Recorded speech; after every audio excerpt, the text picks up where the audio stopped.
Jesus, you started to believe. Okay, so those were some really fucking interesting movies. Both Jesus Christ Superstar and X-Men Days of Future Past. Honestly, I'm not sure which one of these two deserves to be called the weirder movie or the more outlandish movie.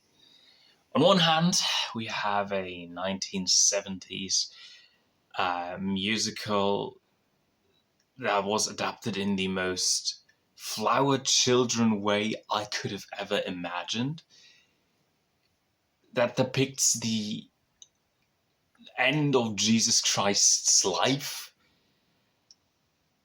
while he is doubting his own, I guess, holiness. It is kind of, I mean, the idea is interesting. It's just like, why would you make that into a musical? But I gotta hand it to Andrew Lloyd Webber again, just like last time with the Phantom of the Opera, that he knows how to make a very catchy tune. Both King Herod's song and also the intro song, Heaven on Their Minds, is just it's a fucking earworm. You won't get that shit out of your head anytime soon. And if you've ever listened to Bitophobia by Eminem, then you actually already know Heaven on Their Minds because Eminem sampled that. He sampled some of the music in that song. Okay, so yeah, I'm just going to start with Jesus Christ Superstar because that is still the weirder movie out of the two, even though one of these two movies contains time travel, a dude lifting up an entire baseball stadium, and just the death of basically every mutant around. It's quite interesting, gotta give you that. I don't know what to say, man.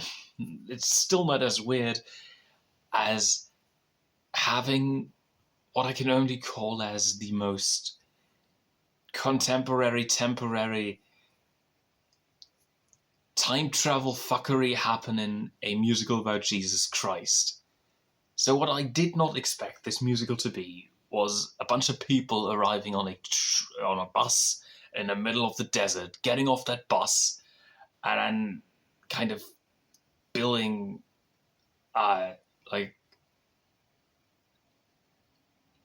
like stages in the middle of the ruins of what once was, I think, the Outer Rim of Jerusalem or something like that. I don't even know where exactly they shot this movie.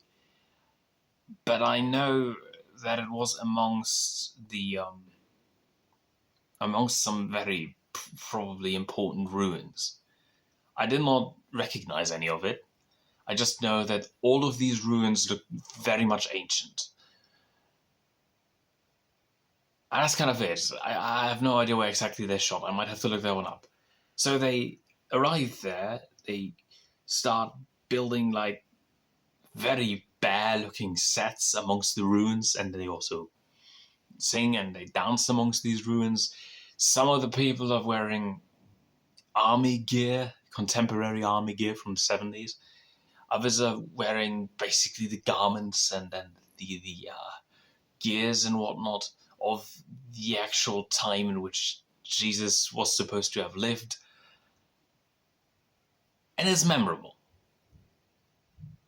But it's not memorable enough for me to say that this movie is like anywhere close to a 10 out of 10. It's a 6 out of 10. I can tell you that much already. It just feels like it doesn't know... Like it doesn't know how to properly use all the ingredients that it has accumulated at the beginning. Because it really looks like something that you could imagine being a lot grander than... Oh, by the way, I was donating blood. I didn't injure myself. Anyway, that you... The grand vision that I would have had for something called Jesus Christ Superstar was met 3 times, I think, in this movie. And that's just not enough. It feels as if the movie is castrating itself in order to be somewhat, relatable to a normal audience, while the actual fucking musical audience would probably be perfectly A-okay with completely outlandish ideas and concepts. And like, I would have, if I had made this movie, let's just put it like this, I would have made it like a fucking Alejandro Jodorowsky movie. One of my favorite movies of all time is El Topo. I fucking love that thing. And I would have made it something like that. Just even more psychedelic, even more out there. The music is giving you all these ideas, but the visuals aren't partaking in the realization of these ideas, in the visualization of these ideas. These ideas are just drowning in mediocrity. There's just one scene in particular where I think they really got it, and that is the actual Superstar song.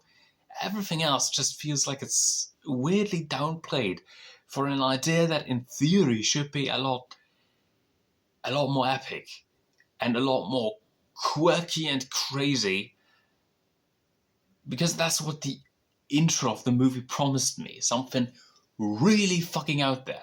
Something that would fucking rock your socks off.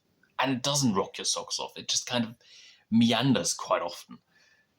Except for like the 3-4 songs which are actually good in this, and then you have a whole bunch of songs which are Andrew Lloyd Webber blathering, and I fucking hate that. I hate the fact that this man can write music so enchanting and so brilliant that it becomes timeless. Like Phantom of the Opera, the actual Phantom of the Opera song, that is one of the greatest fucking songs I've ever listened to. It kind of invades my mind every now and again without me even wanting to. But then he just writes schlock. And it feels like such a betrayal. Like he doesn't really know how to... Wait, is he dead? I think he's dead.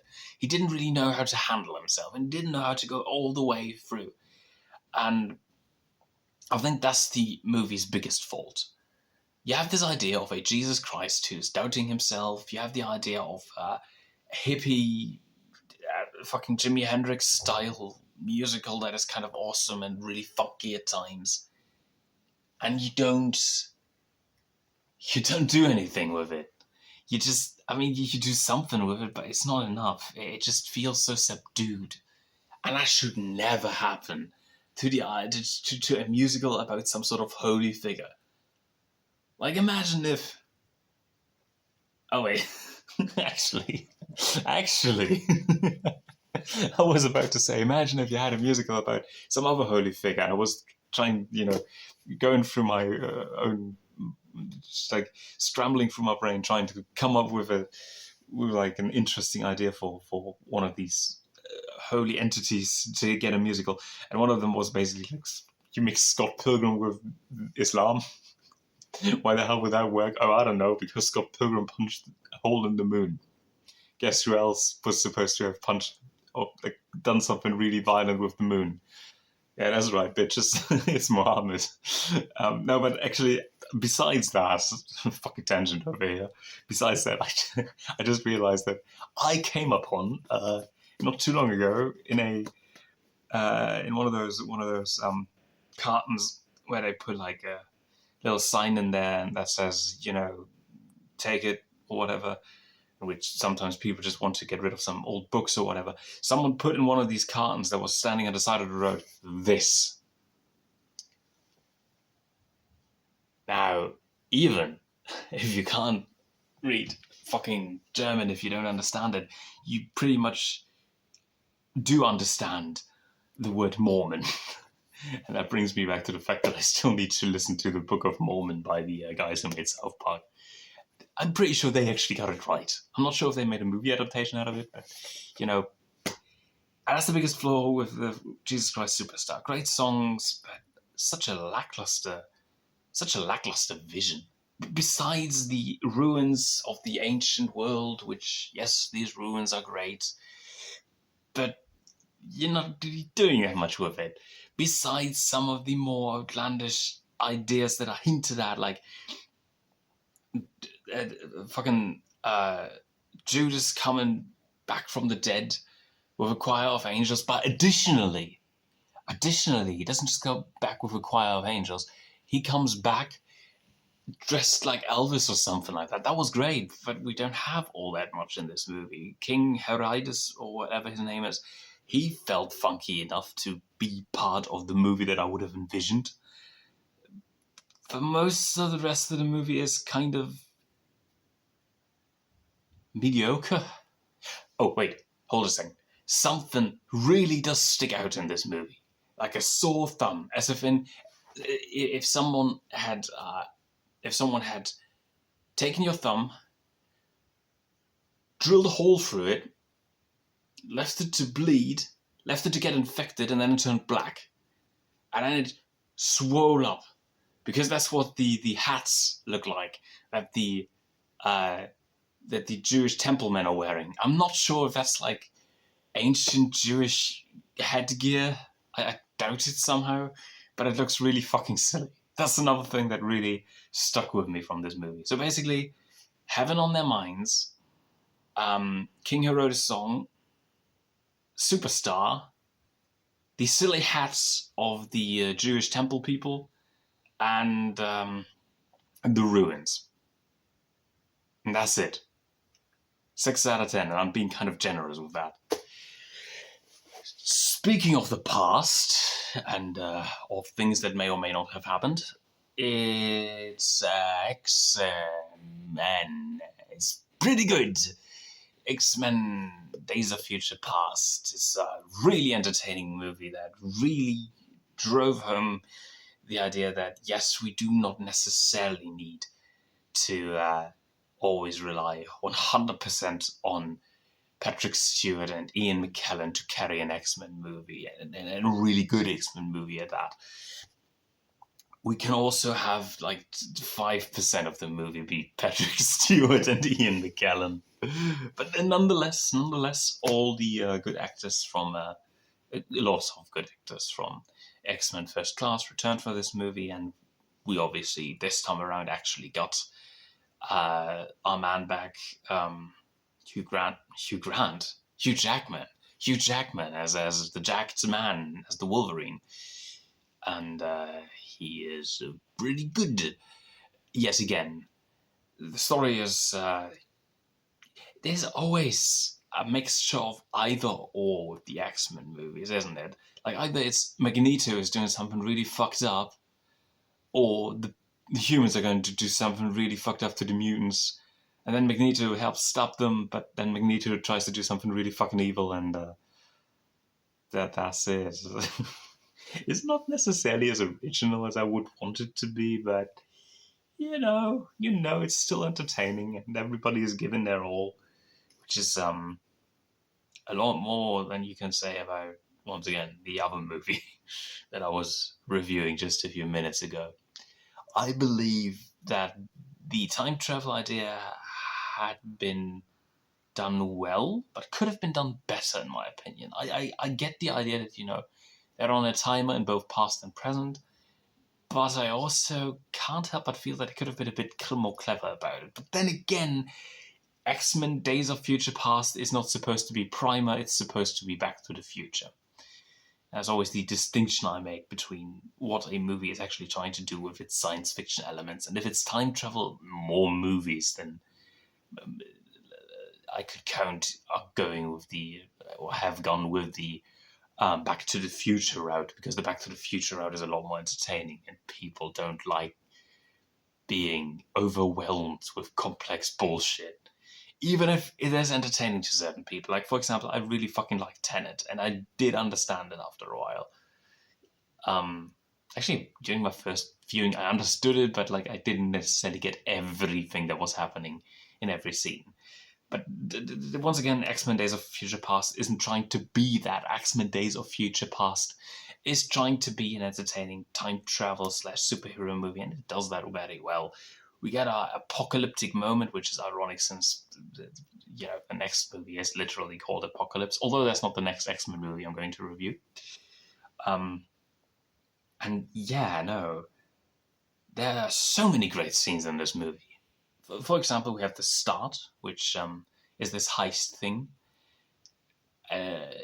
During this heist, we already see quite a few of our main characters die, but then they change the past in a twist beginning, which I really like. I really like how they did that, how you were caught off guard by this intro scene, which in turn served as a little whoop, what the hell just happened moment, which is in almost every time travel movie that isn't going the slow route.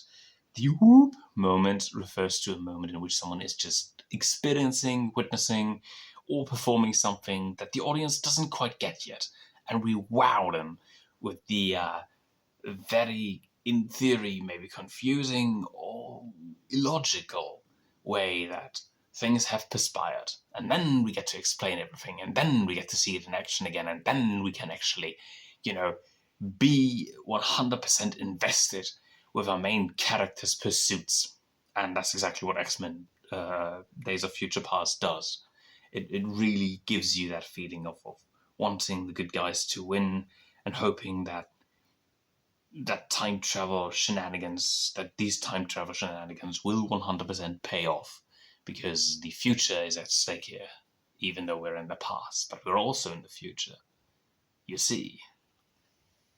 Hugh Jackman is giving his all yet again as Wolverine. He's fucking joy to see stumble through everything and being kind of bewildered by just how much bullshit is happening around him. And he also has this little PTSD moment, which is actually something that he should have a little, like a lot more often, honestly, given how much horseshit he went through to get where he is by the time we arrive in the first X-Men movie, by all merits, But I like that. I like his PTSD breakdown moment when he sees Stryker in the 70s. Even though this specific body that he has at that moment has never interacted with Stryker before. Wait, did he? I think he did, if we're going by the logic of X-Men Origins Wolverine. Yeah, he might have. Alternatively, we have a new not villain played by, oh shit, I forgot his name again. Oh Christ, the dude from Game of Thrones. I'm so sorry. I really am. I could have sworn I had remembered his name, but I'm recording this video with my smartphone and I don't want to use my laptop on the side just to look. I was about to say Newt Gingrich, but that's wrong. Peter. Not Capaldi. Peter Gingrich? Peter Dinklage? Fuck! Something along those lines. Peter Somethingich. Yeah, Peter Somethingich is... Oh god, I just spat. I'm so sorry. This is getting worse. And worse and worse. What an awful video I'm producing. Anyway, Peter Dinklage. Dinklage, that's it. Peter Dinklage plays the kind of villain, not really villain. He's just someone who, in theory, means well, who's experienced what, the mutants can do, and who's trying to provide a solution for that, which in turn will then turn out to be kind of the mutant holocaust. But then again, it kind of makes sense that lots of people are super fucking pissed at the mutants, given what Magneto did in the first X-Men, not the X-Men, the fucking First Class movie, and what he can do and what mutants in general can do.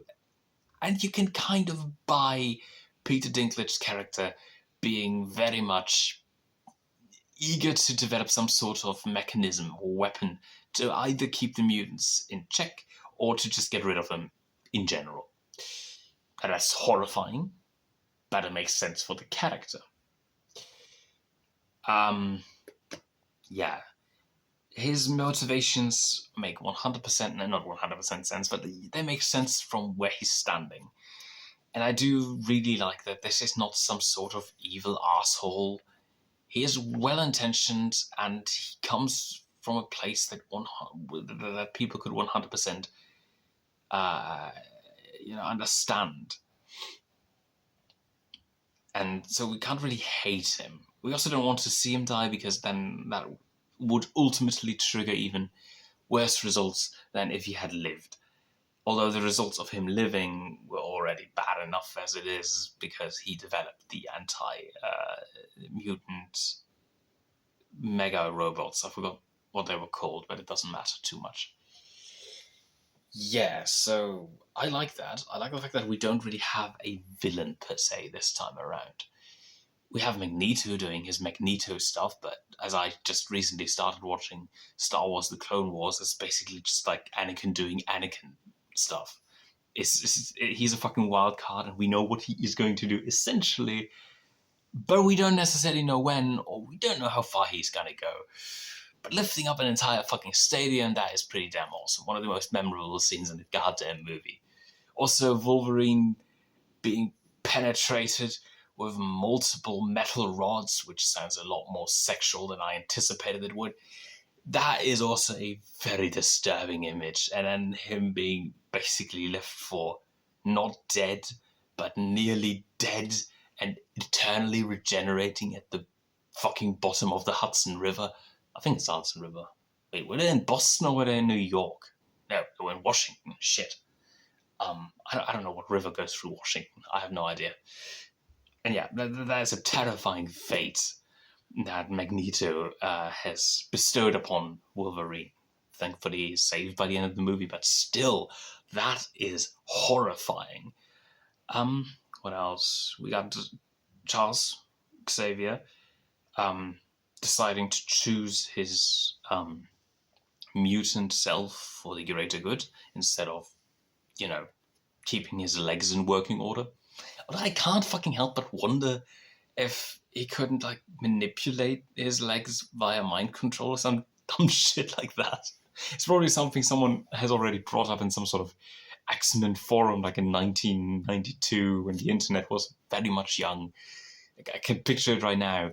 Why don't Professor X just use his powers of mental manipulation to manipulate his spine into working order again?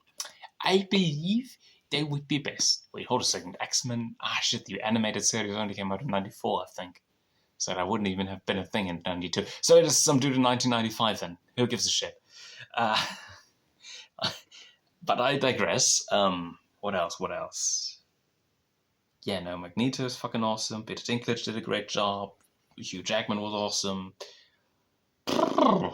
I'm pretty sure I'm at the end of this review. Yeah, it's a 9.5 out of 10. I always like time travel movies, so whatever movie I'm reviewing that also has time travel in it is bound to get like a +1 on its original rating. So if you want to be, pardon me, but so if you want to be like, if you want to be more thorough and more precise with my rating, like if you want to actually know what I would have thought of this movie if it didn't contain some clever time travel stuff, yes, it would have been an 8.5 out of 10, 100%. But as it is, it does have time travel in it. Oh, I do like myself some time travel, so gotta be a 9.5 out of 10. Yeah, that's it then. I believe the next movies are going to be... Wait, no, I confused myself. Where the fuck did I put it? Shit. The next two movies that I'm going to review are going to be... Oh, yeah! No, now I remember. One movie that is also a musical yet again, and but that musical I have never seen before. I just saw references to it, and I don't even know any songs from it. I don't think I know any songs from it. I've been surprised, very much surprised before, by just how many songs or song snippets or song parodies I've heard from any random given fucking musical that I thought I just didn't know it in general. Like, I thought I did not know that movie, that musical, but then it turns out Family Guy did a parody, or some other show did a parody, or maybe I just heard a song used by someone in some other context. But we'll see about that. The next X-Men movie that I'm going to review is not going to be a movie with the name X-Men in the title. Since I'm going with the order of production, you can probably guess what movie that's going to be, but if you still don't know, well, chimichangas. Let's just. I don't fucking know how to end this video. Chimichangas. That's the only hint you're gonna get.